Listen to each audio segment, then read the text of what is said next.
Welcome to Voices of the Vigilant, where we dive deep into the human side of tech. Here, we go beyond the ones and zeros to explore the people, passions, and stories driving the cyber and internet security world. In each episode, we bring together experts, rebels, and innovators from across the tech industry to share their personal journeys, challenges, and victories. And here's your host and rebel in charge at Vigilant Violet, Jess Vachon. Hey, welcome back to Voices of the Vigilant, where we explore the minds of those who stand vigilant on the digital wall. Today, we have a guest whose style is as sharp as his security skills. He has spent 2 decades in the trenches, from securing the happiest place on earth to leading vulnerability management for Fortune 500s. He is a prop builder, a mentor, and a man who literally built his career out of other people's trash. Please welcome Robert Whetstine, better known as the BowTieSecurityGuy. Rob, welcome. Hey, Jess. To the show. Awesome. Thank you so much for having me. I'm excited to be here. Excited to have you. I was talking to you just before we went live about the shirt. Tell everyone about the shirt that you have on. For the listeners, you're just going to have to go visually, I guess. Oh yeah, well, I mean, it's a Haunted Mansion shirt.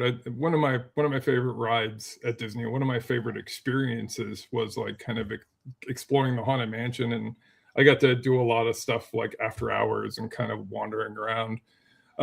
So it was really cool, and Haunted Mansion has a special place in my heart. Like I showed you, I've got, a nerdy Haunted Mansion tattoo.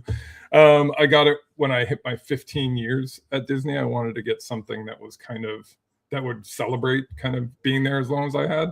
That was my my original plan. But yeah, I love all things kind of Disney. So it was a very interesting kind of career path to even end up there. Nice. Well, we're talking a little bit about style, so let's talk about how you came to be the BowTieSecurityGuy. In our industry, it's really known for hoodies, or the perception of wearing hoodies. So was that a strategic choice to go to bow ties to disarm people when you don't near them, or were you going for sartorial elegance? It was kind of, so there's an event at Disney called Dapper Day where everybody dresses up super fancy and goes to the park. So like my wife wears like a ball gown, and like I wore like a full tux.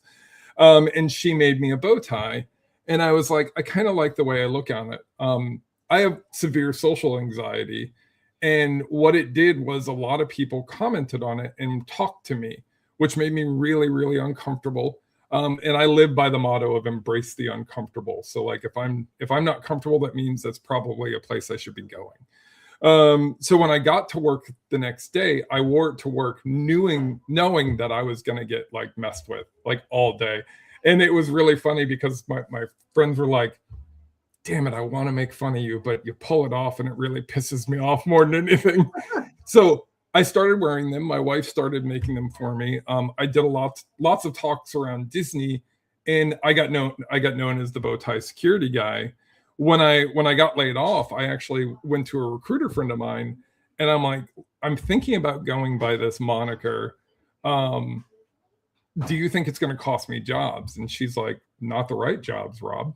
Like you're not looking for a place that would, if it would cost you the job, it's probably not a place you're going to want to be anyways. And I was like, you know what, that's valid. So yeah, it started as kind of just a fashion thing that my wife did that I thought was kind of cool. And then it blossomed into a way to help my social anxiety and forced me to talk to strangers. And I continued wearing them, and I normally wear them, but my beard's so long, like, you can't even tell if I was. So I don't stress it too much, primarily because they're very hot. Especially in Florida, like it can get very hot. Yeah, I was going to suggest maybe a bow tie in the nice long beard. In the beard. Well, great. Thank you for explaining that to us. And I love it. I mean, BowTieSecurityGuy just rolls off the tongue, and it's such a great way to remember you, and also tie back to your podcast. I want to go back to the beginning. Your bio mentions you started your journey by tinkering with computers you found in the trash. That's a really vivid image. Take us back to that time. What were you looking for in those discarded machines? And what did you learn by bringing them back to life? Yeah, I mean, I was a poor kid, so like affording a computer was not an option. Affording any real technology was not an option. Like to get my first Nintendo was like a year of mowing lawns before I could pay for it. it's not something my parents really could afford. We were lower middle class. We had enough to survive and we had enough food. But that was pretty much it. There wasn't much luxuries. My birthday being so close to Christmas, Christmas birthdays were relatively common. And, it was something you just get used to. But for me, I always loved, especially after the holidays, going dumpster diving and going and grabbing the stuff that people threw away. Because I would get my new TV that way. I would get my new computers that way. I learned how to solder. I can't tell you how many TVs I fixed with like a 50-cent capacitor, right? People would throw them away. And back then, they didn't really have a computer or like a geek place you could go to get a computer fixed. Like I would go behind Best Buy or Circuit City and I will pull brand new laptops out of the trash that just needed the memory reseated or just needed that. And then I would sell those. And then I would buy more stuff and then I would sell that. And it became a little side hustle. Now a lot of people do it. But in the 90s, like I was one of the only kids in the trash cans, like kind of pulling stuff out. And I've always had that innate curiosity since I was younger to kind of tear things apart. Like whatever I got, it wouldn't stay that way. It would be modified at some point, whether it was a radio I would take apart just to see how it worked, or just tinkering in general was kind of my modus operandi as a child. Yeah, tinkering is an interesting aspect. And I think 10, 15 years ago, I used to come across people who did more tinkering than I do now. Yeah. I want to qualify that when I'm talking in terms of people new to the industry. Oh, that is a huge problem. Yeah, I look back and I think of everything that I had in front of me as a kid, and like you, I didn't grow up with a lot. I would take apart lawnmowers. The first time I came across a TV, I think my grandfather gave me an old cast-off black and white TV. The first thing I did was take the back off the TV. I don't know why. I guess I wanted to see how it worked inside. But it's always been kind of that same tinkering mentality. Like, I need to know how it works, or if it's broken, can I fix it? And I just carried that through my life. And when I started getting into computers, it was the same thing. I'd find people's cast-offs, see if I could fix it, connect them together, see how I could make a network. And that's how I started learning. So, but there's so much now with young people, they don't tinker, right? They're used to ChatGPT giving them an answer, figuring it, but they don't understand how it works or what it does. I opened an entry-level role recently, which is really hard to do in general at a Fortune 500 company. I interviewed 15 people for it, and 10 of them couldn't even answer basic troubleshooting because they've never done it. They've never broken a home lab and had to fix it. They've never played. And a lot of the people that I mentor, and anyone listening, if you need a mentor, and you're struggling and you're looking to get into cyber, or you're trying to move into cyber, reach out to me. I will make time for you. Don't be surprised if I send you a video, because I've already answered the question you're asking. But there's so much that I tell people, get back to the basics. Like, if you can't troubleshoot and tell me how you did something, that's a serious problem. And it's going to make things a lot more difficult for your job, because they'll go into this huge technical explanation and I'll be like, is it on? Oh, I didn't think about testing that, and that's something that's really wild to me. Yeah, absolutely. There was a point in time where I had a full data cabinet in my basement with switches and routers and servers and everything else. And I was already out in the industry working, but that's how I was keeping my skills sharp and learning. 100%. There's advantages now. I mean, you don't need to invest in all the hardware. You can go to a all virtual, or you can go virtual, and you can set the stuff up and play around with it and learn. Like you, when I'm working with people who've come to me for mentoring or coaching, I talk to them about these basic skills that you have to learn. You don't have to become an expert at them, but you have to understand how they function, how everything's built, because if you're going to secure it, you have to have some knowledge around what it is you're securing and where you need to secure it and how you secure it layers. So I agree with and how it'll be attacked, right? I mean, those are so many factors that people don't look at, when you're building like a threat model on something. It's like, how could a bad actor attack whatever you're building or whatever you're doing. You know, what is the worst case scenario? I feel like a lot of the education that's being taught is just to pass a test and to get them out the door as quickly as possible. But then when they hit the real world and they go into a technical interview, they get decimated. And it's a shame too, because many of them default to lying or faking it till they make it. And they try to kind of skirt around the answer when all I want you to say is, I don't know. Like, it's okay to not know something. When I ask you a question, and how you answer something you don't know tells me more about your character than when you answer something you do know. 100, like every time. Yeah, and that's an excellent point. With the people I work with, I say, look at the experiences that you have had and how they might relate to the work that you're going to do, and talk about how you've had those situations, how you gathered information, how you went through your troubleshooting steps, and then how you came to resolution, and how you propose you would do that in a technical field. If you're new to the field, no one expects you to know everything, but we do expect you to exhibit how you can think critically and overcome obstacles that are in your way, because that's what we need you to do. Yeah. I always say, know what you don't know instantly. Right. Like, and there's nothing to be ashamed about. I'm a CISO, and I will tell you, there's a lot of stuff I don't know, and that's why I rely on the expertise of my teams. Can't know it all. Nobody in security or even in IT in general can know everything. It's just, there's too much moving too fast. And it constantly changes. This is your most important skill as a new person. Yep. Like, I need some help, right? Like, imposter syndrome is something all of us have dealt with. All of us feel like imposters in certain cases. I've finally conquered my imposter syndrome, and it took 40 years. And I was a guy who, with a high school education, somehow got a job at the largest company in the world, at a Fortune 100, running their security, one of their major security programs. I still didn't believe that I was good enough.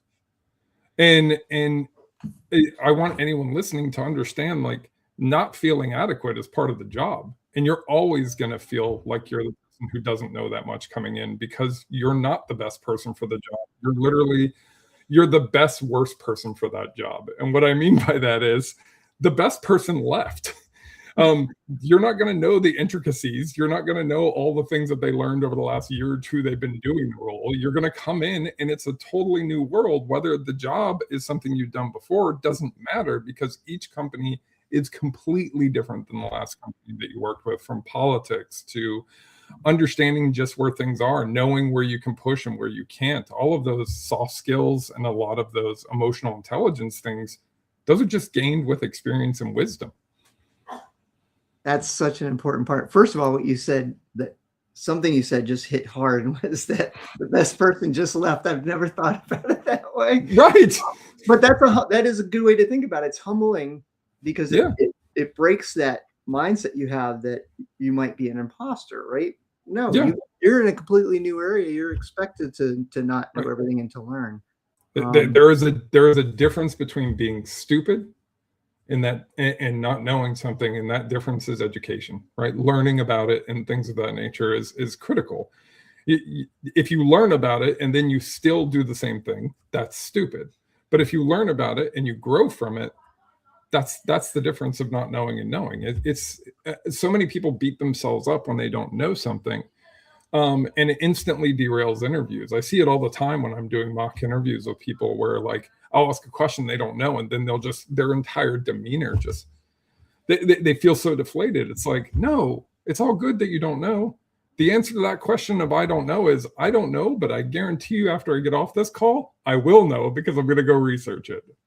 Yeah. And that's that coaching part, right? You've given them the experience in a safer space. 100%. They've learned something about themselves. They've learned that they have to go and adopt another skill that they didn't necessarily have. And hopefully they come back to you and they go through that mock interview again. And by the time they get the real interview, they have that level of confidence where if they don't know the answer, they know what to say and then how to rebound. And it's very familiar to me, because it's the same thing I tell the people I work with is, know your story, know what you know, be able to make those conversions from the skills you do have to what you're going to be expected to do. but be very clear and open about something that you don't know about, but that you're Yeah. interested in. The interview's job is for you to fail. Like when you interview someone, you're going to push them till they can't answer. And that's the goal, because you want to know how somebody responds when they don't know something. Because you can practice answers. You can put a bunch of cheat sheets on your screen of just reminding you of stuff and all those things. I busted multiple people using ChatGPT. Like the reality is, when you don't know something, that's when I learn about your character and who you are. And that one question, I remember when I was going through to become the IoT mobile specialist for Disney, the first role ever hired at Disney for IoT and mobile security. They were going to be in charge of all this stuff and building out the whole platform. And the red team was just hammering me. And I was already 6 hours into interviews for that day. I was completely sick the night before. I hadn't eaten for hours. And they're just hammering me. And I finally got to a point where I go, do I need to know this? And they just started laughing. They're like, no, we just wanted to see where you would break. Like, where was that point where you would say, I don't know what you're talking about? And you would just own the fact that you don't know. Because so many people try to fake it through, because we've been taught and we've been educated that we don't show that we don't know something. In other fields that may be okay. In security, it's not. It's so critical to know, I don't know this, and then stop. Yeah. So you touched upon your time at Disney, and you've given us a taste of what it's like to interview there. Brutal. It's brutal, but it's not unusual for certain companies. I've heard about Fortune 100s, it's all of them are that way. Like, I've gone through the Google interview, I've gone through the Amazon interview. They're equally as rough. I've had those interviews myself where it was 8 hours. Just grueling. Straight of interviewing with different groups. And I've had, and people don't believe this story, but it's true, 3 days of 8-hour interviews before. Yeah. There were different areas I had to support, and I had to travel around and interview at those different areas. But that's important, because when you reach a certain level of responsibility for an organization, you should expect that they want to vet you thoroughly. And they know they're going to be stuck with you for a little bit. Getting rid of someone at a Fortune 100 is not as easy as Elon Musk pretends it is. You can do it that way, and then you open yourself up to hundreds and hundreds of lawsuits. But when you're the richest person in the world, it doesn't matter. But when you're a company who really prides themselves on your brand and your image, it does. And it's very difficult to get rid of people. Like at Disney, it would take me to basically get rid of someone who wasn't doing their job, would take me about a year of them not doing their job, and me documenting, like having a stack of like this, that I'm like, hey, I've got this entire book of them not meeting requirements in their job. And they'd be like, that's great, give them one more chance. It's like, okay. Thankfully, my new company is not like that. Like, they're like, hey, you've given them multiple chances. It's been 90 days. Sorry. And that's how I think it should be, because when you keep people around who aren't doing what they're supposed to do, it creates this whole animosity for the entire team. Why am I doing so much and they're doing so little? Have you ever found in any of those circumstances that one, you've been able to help that person change so that they could retain their job? And what did you learn about yourself through that process? One of my favorite success stories, and I don't know if she'll be watching this, I had a leader who'd never really been coached or corrected, and she was very assertive. And she was a female, and most male leaders will refuse to coach a female underneath them because they're afraid of, for some asinine reason. And I coached them and explained to them what they were doing, and they had never been given feedback before.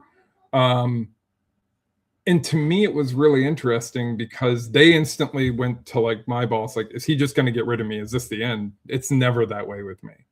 I will actively work to make you successful. I don't want to hire someone else. I don't want to get rid of you. There's no maliciousness to it. This is just, you're not meeting your job requirements that are very detailed out, which as a leader, I have detailed requirements of what success looks like, so you know what it is. I know, crazy, Jess. But they know where they're supposed to be and they're not there. And if I can help them get there, I will. And I've turned multiple people around. But some people just don't want help. They just want to make excuses. Or in some cases, I know people have been working second jobs or third jobs, which is a whole problem onto itself with our industry. And people don't realize it. Like, a lot of these jobs are going to people who already have jobs.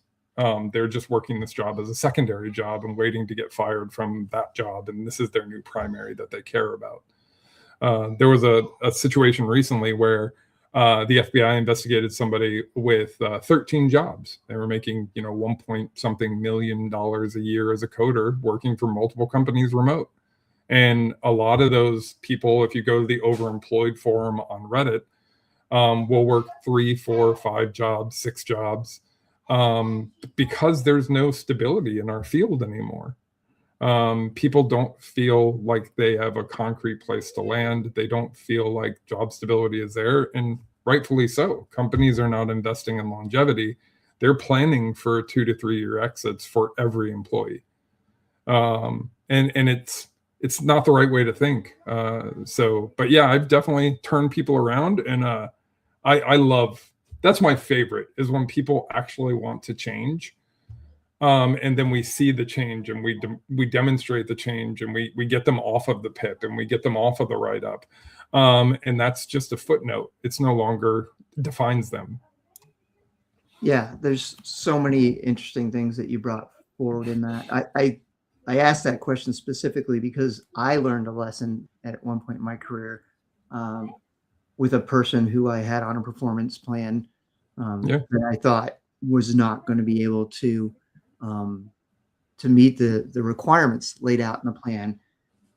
But then I became aware that their success, for them to succeed, I had to really create an environment for them to succeed. So I had to do work on myself. And when I did that work on myself, and when I stood in the right place for them in front of HR and in front of the administration of the company I was working for, and said, this is what we need to change to give them a chance. When I got that permission and was able to do that, that person succeeded tremendously. And became one of the strongest people on the team.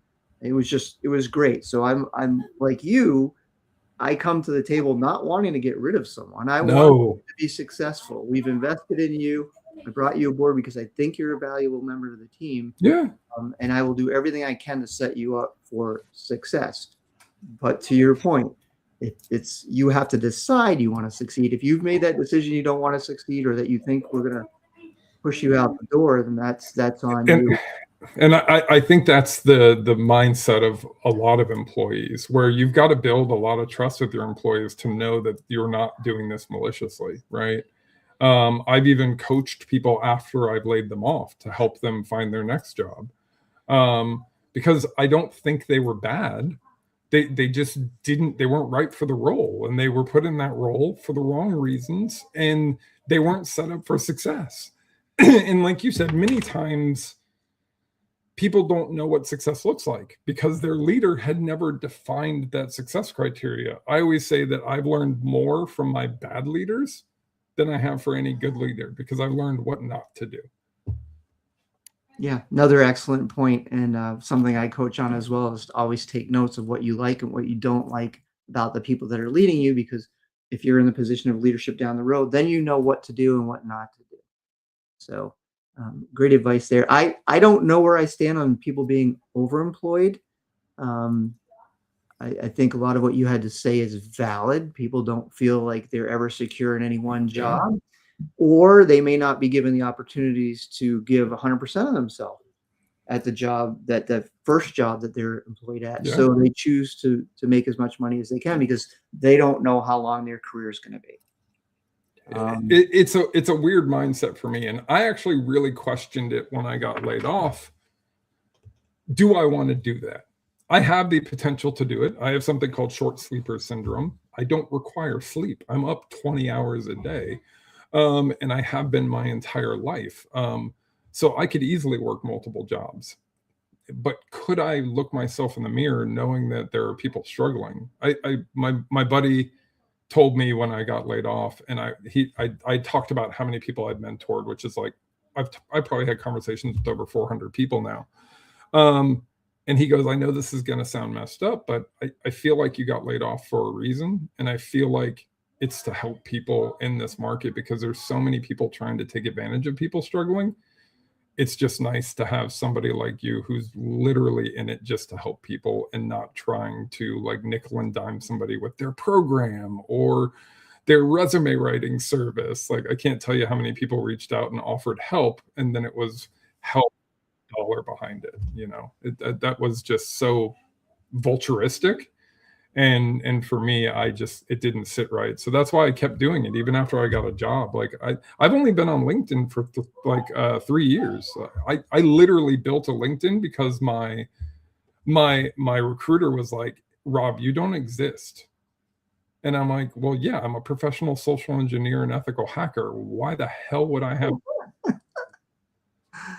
And he goes, I'm telling you right now, Rob, your resume looks too good and no one's going to believe you're real. And when they try to look you up and you literally have no online presence at all, you're not going to get jobs. And I was like, you've got to be kidding me. He's like, no, because of AI resumes, because of nation state actors, Amazon put out a report where they've already stopped 1,700 nation state actors from getting jobs.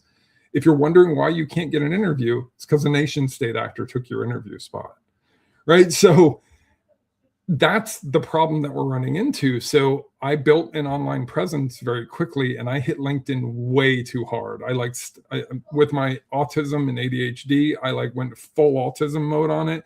I studied algorithms. I studied and understood how to exploit them, how to get them to start seeing my content. My first post went viral. I hit something like 1 million+ impressions. And then I went from having no presence online to literally having thousands of people connecting with me. And I just kept it rolling, and I grew really, really quickly. And now I continue to do this, and now I'm on a podcast with you. If you asked any of my friends, like, if I would ever have a social media presence, they still find it absolutely hilarious that I'm people take selfies with me and stuff.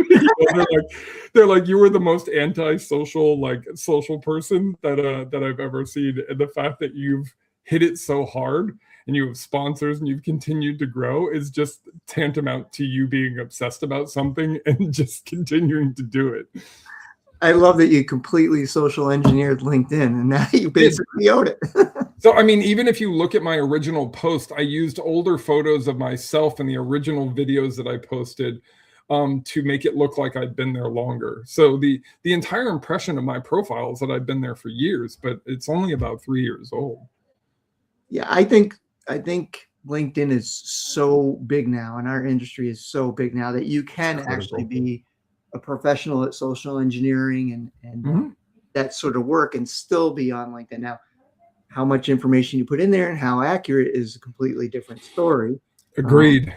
But it's so critical. Anybody listening, if you're not investing time in LinkedIn, you will not find a job unless you know somebody who knows someone. And I had so many people, because I had sent out, when I got laid off, I sent out 2,900 messages.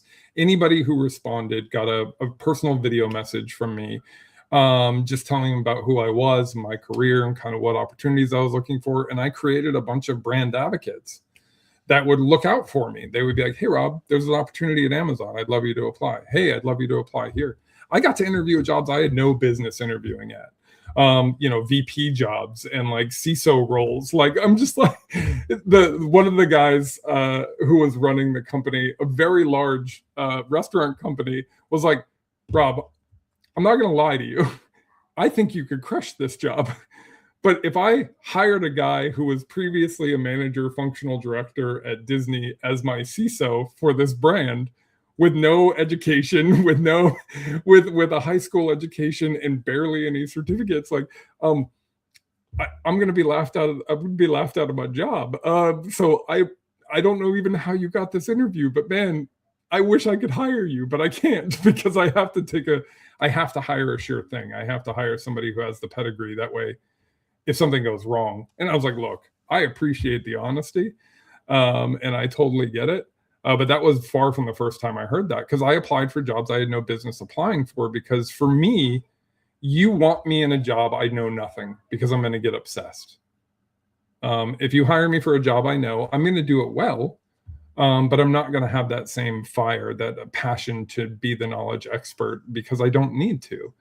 But like, I applied for a role at another large company, and it was like their engagement person with hackers. Like, they got to work with hackers and kind of talk them through stuff and kind of de-escalate them. And I was like, what a cool job. Like, that sounds awesome. I'll de-escalate some hackers. Let's do this. So I applied for it, and they were like, I would literally give you any job, Rob, but my career is on the line. Like, I can't hire you for this because you have no experience in it. And I said, but I'll be better than anyone you hire in 6 months. And I said, and if I'm not, you can fire me. And they go, God, I really want to. But again, like, you know, a lot of times the interview process comes down to a few seconds. You and I spent days interviewing. A perfect example, I spent 9 hours interviewing for my Disney role, 8 or 9 hours for my Disney role for IoT and mobile security. And I asked the hiring manager later why she hired me. And she said it was the way I answered one question. She said, why did, you applied for both the desktop and PC role and the mobile and IoT role. Which one do you want more? And I said, desktop and PC I could do in my sleep, and in 2 years I'm going to be bored and I'll need something more. IoT, I didn't even know what the acronym meant when I applied, and I can't stop researching, and I'm absolutely... That 10-second answer is why I got the job over people who were way more qualified, why I got the job over people who were way smarter than me, why I got the job from people who have bachelor's degrees and masters and all these certs. That's the difference. That's why I got the job, because of that 10-second response of saying, I love this and I'm obsessed with it, and I meant it. You see, you just gave a master class on how to interview and answer questions. No, seriously, you did though. That's what, and we were talking about this before we started recording. That is how you get the job. That's how you have to be prepared to answer the questions. Know what you know what you don't know, be truthful about it, but also show the potential you can bring to the table for work that you might not have done before. There's industries I hadn't worked in before. The first time I worked in manufacturing, I had never worked in manufacturing before, but I had worked in healthcare, and I had been a consultant for education and different industries. And so my answer was, yes, I haven't worked in manufacturing, but I've worked in all these other industries I never worked in before, and I was successful there. Yep. I know I can be successful here. That's the same thing that you basically just said. I have an interest and I can learn, and give me 6 months and I'll show you what I can do. Yeah. A point I want to make there's a difference between managers and leaders. Oh, 100%. The ones who say, I can't bring you aboard because it might affect my job. Leaders are the ones who say, I'm bringing you aboard. I'll give you 6 months because I think you might be able to do this, and I want to see what you can do. And if I'm wrong, 100%. I'll own it, and we'll both own it together. So sounds like you've interviewed with both the people we would call bosses and the people we would call leaders. The person who took a chance on me, I told her, I said, look, I will do this. You gave me a chance. It fundamentally changed my life. And it changed the entire direction of my life. And I told her, I said, I will continue to pay it forward as long as I can breathe. I will continue to mentor, and I will continue to help people. And like, I'll send her a message like every year or two, and I'll be like, hey, just wanted to show you what I'm doing. And all of this was kind of because you took a chance on me. And she's very much a neurodiverse person like I am. So there's no real emotions to it. It's just, oh, that's awesome. And I find that just so, interesting. One of the most important skills I try to tell people, especially because our field of technology and cyber is so technical driven, it attracts a certain personality type, which is normally someone who is neurodiverse and someone who is going to obsess about those little details. The problem is, majority of those people can't interview. They can be the smartest person in the room, but they cannot answer a damn question if their life depended on it. Have them solve and solution something, put a whiteboard in front of them, they will crush it. There's a quote that's normally attributed to Einstein, which is wrongfully attributed, which is a fish will spend its entire life feeling it's stupid if you teach it to climb a tree. So we put these neurodiverse people into a room, and then we attack them like we do a neurotypical person. And it is an attack, right? If you hit me with a bunch of questions, I will fail. So I think companies need to really take a bead and like really create an environment that's healthy and helpful. One of my favorite interviews was at HackerOne. And they asked me in advance, is there anything that we can do? Like kind of, are there any disabilities or anything that would help you with the interview process? And they even offered to give me the questions in advance. And that to me was so novel, but that's the difference between making someone who's not neurotypical feel comfortable and allow them to thrive in an environment that's supporting them. And there's some great companies out there. Huntress is another one that does great with their enablement for people who are struggling, to give them the best opportunity for success in the interview. But many people don't know how to interview. They just ask a bunch of questions and they expect somebody to be able to answer those. But many of the people you're interviewing, and anyone listening to this, if you're a hiring manager, the people you're interviewing are literally losing their homes. I've had people who've taken calls from shelters. They're struggling, and it's like asking somebody who's bleeding out to diagnose themselves.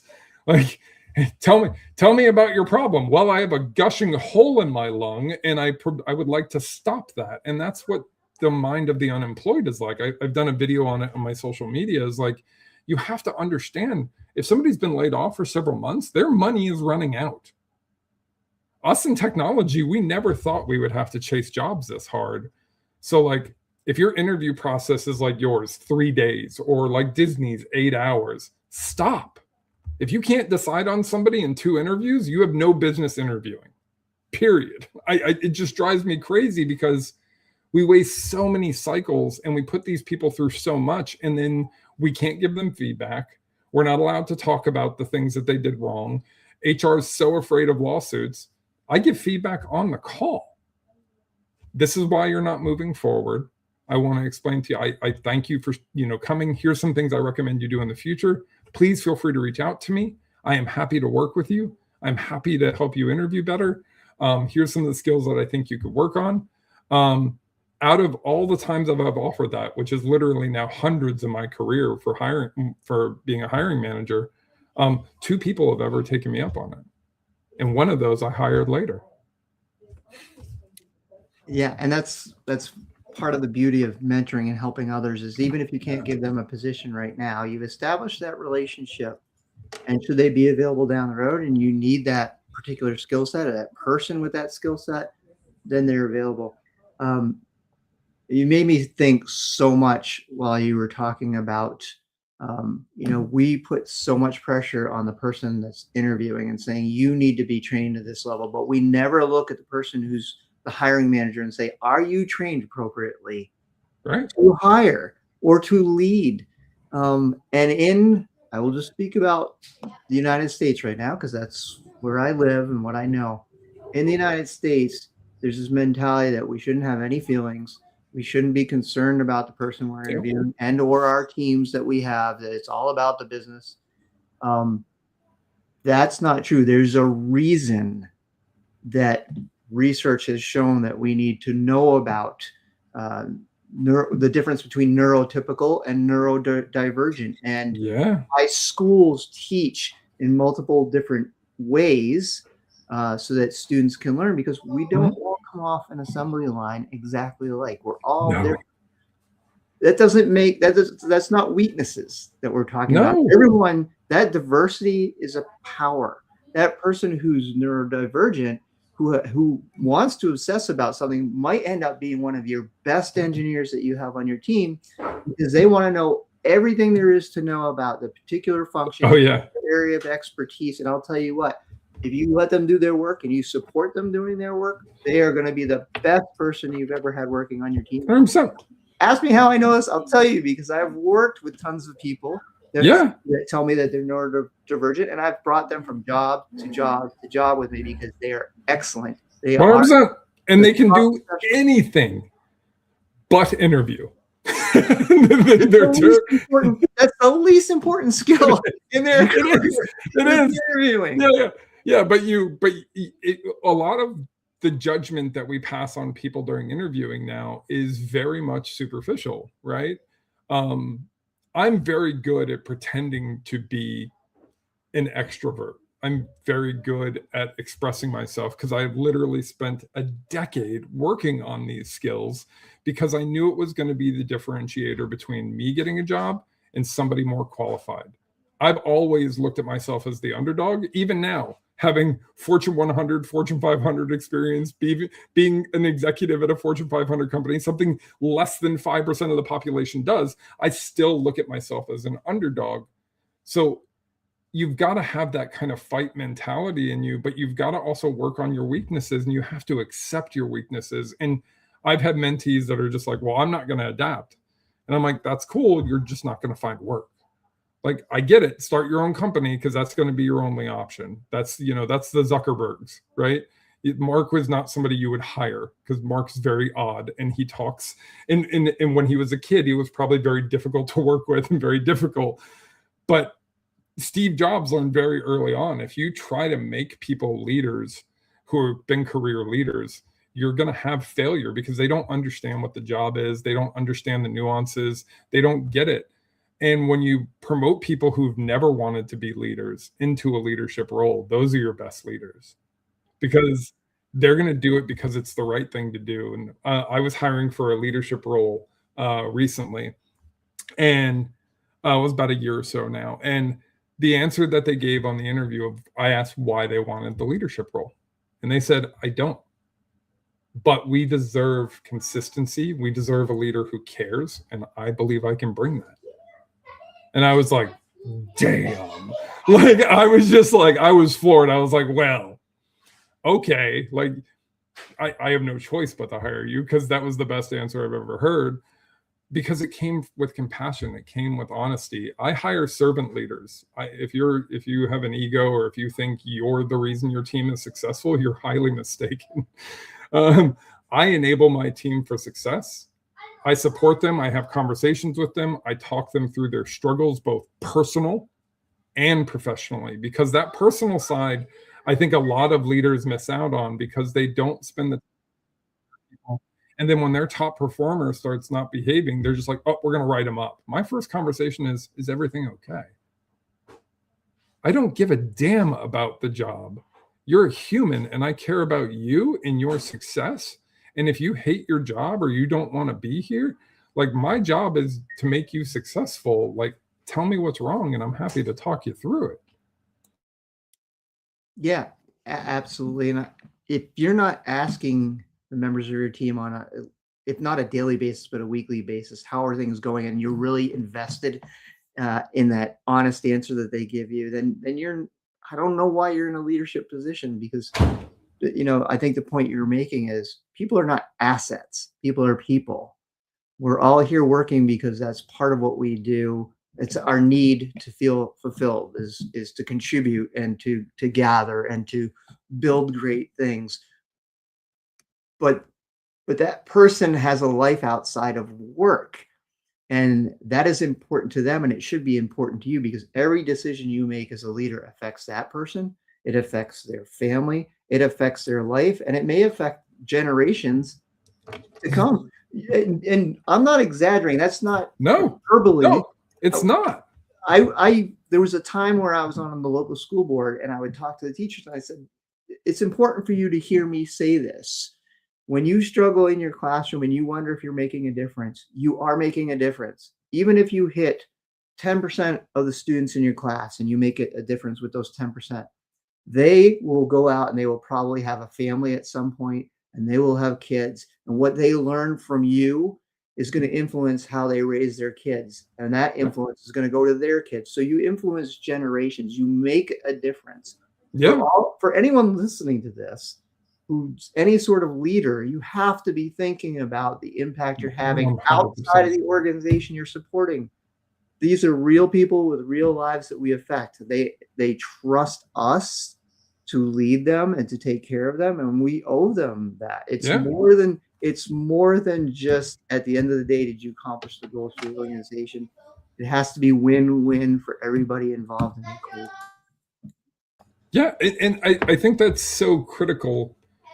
Is we get so hyper focused on the goals and things that we lose sight of the people. And if you just support the people, the goals are easy. Like I've never had, my boss recently asked me, because we're going through some changes. She's like, what do you want to do? And I said, like, honestly, give me your worst performing team that nobody wants to work with, and I'll prove to you it's not the team, it's the leader. Like I said, that's what I love, right? Because when I joined the team I have now, one of my employees was like, hey, I'm going on vacation. Don't worry, I'll have my laptop, I'll have my phone with me. And I was like, whoa, whoa, whoa, whoa, whoa, whoa, whoa, what? And they're like, yeah, I'll have my laptop and phone. And I was like, no, you won't. Like, you're leaving, you're on vacation. We don't have on call for your vacation. Like, go enjoy yourself. Well, what if you need me? Then that's my failure, because I have not properly staffed, or I have not properly educated myself to do your job in your absence. And I think it was something that took a lot of people, time to adjust to. I had another person who joined my team who hadn't taken a vacation in 2 years. And I said, hey, you've got, almost 2 months of banked vacation time. I'll see you in 2 months. And they're like, what? Am I fired? And I was like, no, you need a vacation. You're burned out and you don't realize it. You stepped over your 100% months ago. Your 100% is dead. It's been dead for like a year. You think you're giving 100, but you're not, because you physically cannot work this much and never take a break. And they were very reluctant, because work is life. A lot of men and women too, their identity is their job. Their identity is their career. And that is a toxic way to think. So that person called me 2 weeks into their vacation, and they're like, I had no idea I was so stressed. I had no idea that I was carrying so much weight. I had no idea that it was this bad. And I was like, yeah, if you don't stop swimming, you never realize that you're drowning.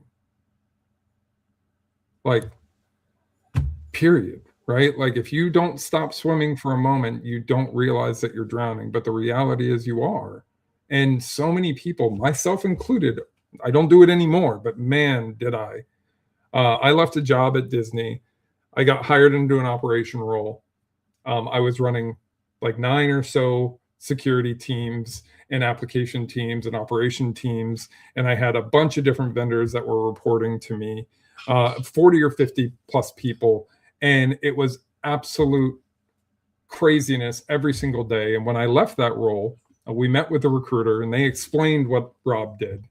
And she looks at him and goes, okay, so you want a unicorn. You want somebody who can do all the technical, who can lead major incident bridges, who can vendor manage, project manage, and do all this? You don't need one person, you need 3. And that's when I realized I had made a fatal flaw. My underdog imposter syndrome had driven me to accept everything and to sacrifice everything for my job. I was on bridge calls while my wife was in labor, because my boss was like, I need you on this call because nobody else can do what you do. And I'm like, I did this to myself. So many people blame their leaders for their overwork. No one can make you overwork. Like, you can fear your job and they can try to fire you because you're not working 60, 70 hours a week. And I know many leaders who think that that's not if your salary, your job is just to be there always. I don't. I pay you for 40, 45 hours. And if I'm consistently working you over that, I'm failing you as a leader, period. But it's so many people don't think that way. I remember being in a meeting room with a bunch of other executives at Disney, and one of the other leaders getting upset with me because my team could just do more. They could put more time in. And I said, hang on, let's unpack that a little. Have I missed any deadlines or any engineering projects? Well, no. Cool. That's all I wanted to say. Well, that doesn't matter. Your team could put in more and they could do more. My team's putting in 60, 70 hours. And I said, that is your failure as a leader. That is not their fault.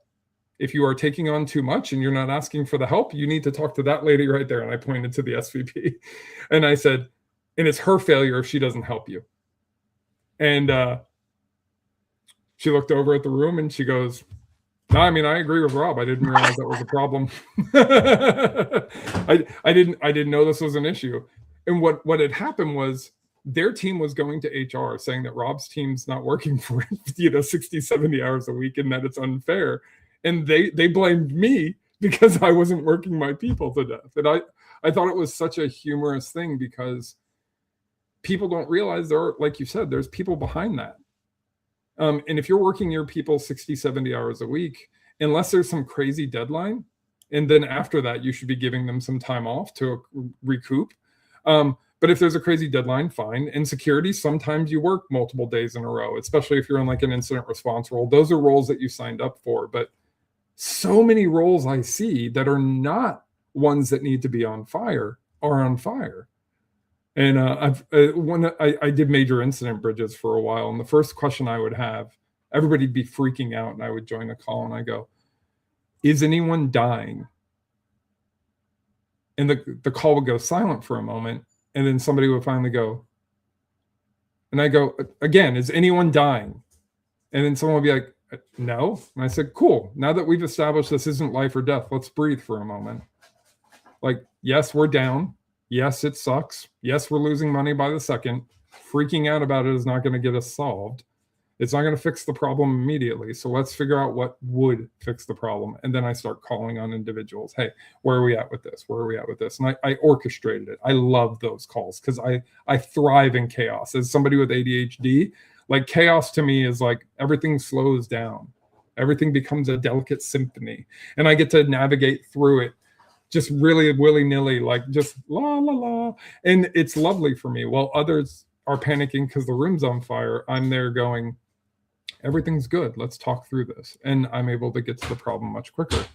But that mentality of always on fire when something is broken is what's very toxic. And that's what this entire field of cybersecurity fosters. We reward arsonists and we don't reward firefighters who are, doing the battle. Like if you're the one who created the problem, that's all good. Congratulations, you got that product over the finish line quickly, and you're the best. But the people who then have to put out the fire because you put your code into production without scanning it or doing the appropriate things to protect it, and now we've been compromised, they're forgotten about. They've now had to do a 22-hour workday to fix your breach. But nobody cares about them because you got that product over the finish line, right? And we lose so much sight of that, and it's very fascinating to me. So much there. This has been amazing. I didn't even get to any of the questions I had, but I didn't have to because you covered so many of the things that I think are important that tie right into the core of why I started Vigilant Violet and why I started this podcast, Voices of the Vigilant, because these things need to be heard. And I want the people who are the rebels out there to have their voices heard so that we can create change, not just in information security, but in industry as a whole. And in the US, we need to start changing the tone. It wasn't always like this. For people who are newer to working careers, if you're in your 20s or 30s, it was not always like this. There was a time when companies took care of their employees, and employees in return gave everything they could to the companies, not in excess, but in equal value and equal measure. So everything you had to say today was great. Really appreciate it. Before we close up, where can people find you, and what are you going to be up to in, say, the next 6 months? Yeah, so BowTieSecurityGuy.com will take you to my podcast, and then just search hashtag BowTieSecurityGuy. You can find my LinkedIn, or you can find me on YouTube under BowTieSecurityGuy. I share a ton of videos there. I also share content on Instagram and Facebook, if that's where you follow. My next talk is going to be at the Zero Trust event for ThreatLocker. So I'll be doing a talk on building an effective anti-phishing program and building all that out and kind of talking about kind of what I did and what's effective and what's not. But yeah, and please, the podcast is for anyone. It's just talking about professionals so you can learn about the jobs and learn about the sacrifice and kind of understand what you're getting into.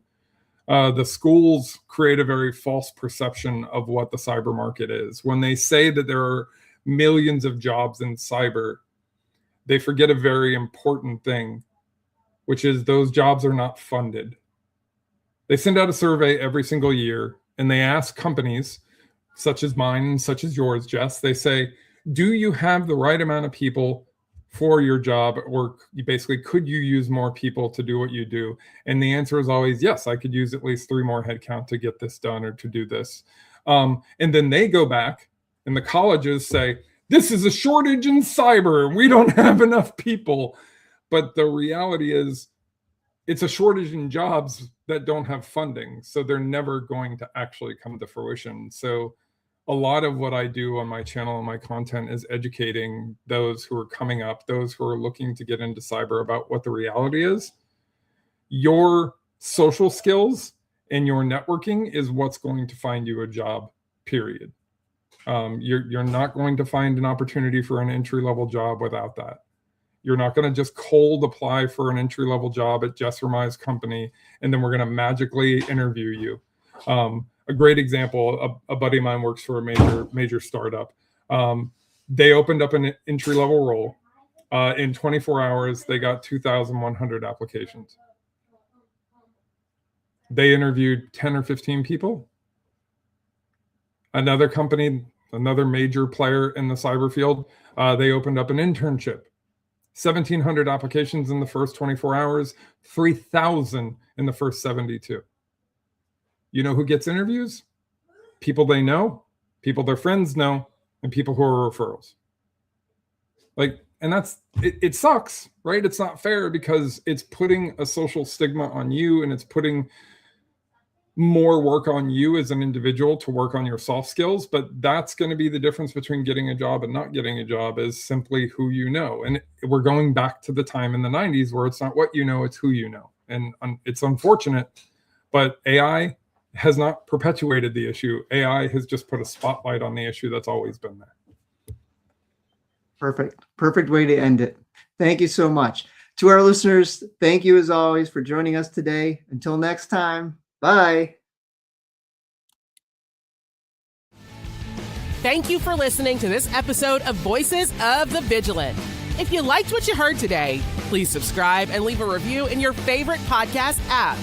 For a copy of the transcript, to follow Jess, to apply as a guest of the show, or to learn more about services from Vigilant Violet, please visit vigilantviolet.com. Until next time, stay vigilant.